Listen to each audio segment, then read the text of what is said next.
Let's talk all things matric exams now. Tomorrow, the largest sitting of matric exam candidates numbering over 70,000 will write exams in the Western Cape on Monday and Friday this coming week. For more on this, we're joined by Kerry Mochlin. She is the spokesperson for the Western Cape Education MEC. Thank you very much, Kerry, for your time this afternoon. Why is this so special? Well, it's interesting this year we do have an increased number of candidates this year in terms of our normal November exam candidates for both full-time and part-time learners. But what's interesting is that obviously they're all doing different subject sets. Everyone has made different subject choices, but a mathematics subject of some type, whether it's mathematics or technical mathematics or mathematical literacy, it's compulsory. So this year we have those exams happening on exactly the same day together in the same session.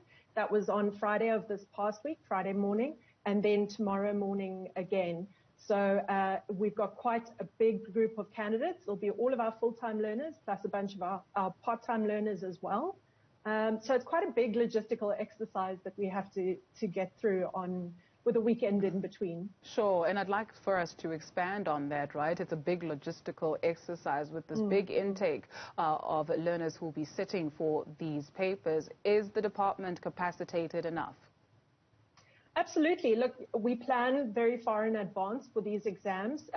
Last year, obviously, was our first set of exams under COVID-19 conditions, and some of the regulations and some of the decisions were sort of made a bit at the last minute. I think all of us last year were sort of operating without a safety net and figuring out how do we do these things in this new condition. But fortunately, this year we've been able to take a lot of those lessons and make sure we have all those plans in place, plan the extra time for screening, making sure that everything's safe, making sure that all the logistical stuff is done, getting papers to schools, making sure they don't leak in the meantime, that sort of thing. And I just want to congratulate our exams directorate because they've done a fantastic job this year, and in fact in previous years, but especially last year when it was all we were still trying to figure out exactly what to do, and so it's gone a bit more smoothly this year, definitely. You highlight just a tad, at very high level, some of the challenges that you went through. Add to the mix Eskom load shedding. What bearing will that have on this sitting? Well, for load shedding, oddly enough, our biggest concern is always the practical exams. So the ones for computer applications technology and the ones for information technology. And we had a break from load shedding just for that couple of days. So fortunately, that went off without a hitch. In terms of the written exams, the impact is slightly less on the actual writing of the exam itself, because one of the requirements for our exam venues is that they have sufficient natural light. Of course, if there's any concerns or any problems with that, the school works with their district to resolve it, see if they maybe can make sure that they go to a different venue or have some form of additional lighting. But for me, what the greater concern is the direct lives of our learners, because you can't study when there's no electricity at night. You can't necessarily do your online learning or charge your devices. So it has a huge impact on our learners in terms of preparing for the exams as well.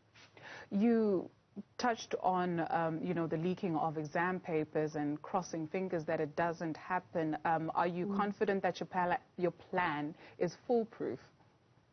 Well, I don't think anyone ever wants to say that something is foolproof, because you tend to have to end up eating your words. But certainly we do have very rigorous protocols in place. You'll note that we didn't have any leaks in the Western Cape last year, no mass leaks, no mass incidents of copying or anything like that. And we haven't had for the past few years. Obviously, I wouldn't be able to share too much of what our security measures are, because we don't want to give people the opportunity to try and work around them. But certainly the way in which we print our papers in-house, the way in which we manage them, and the security features that we put in place has really, really made a big difference. And I think also it's important to emphasize to learners and to their parents the consequences of getting caught cheating, even if it's just with a phone, which we know they're not allowed, or with crib notes of any kind. Learners actually write an agreement, sign an agreement that says they understand those rules. There really isn't an excuse to sort of then be caught with with something you're not supposed to have. And those are very serious consequences. They can end up not being allowed to write the exam for another year even.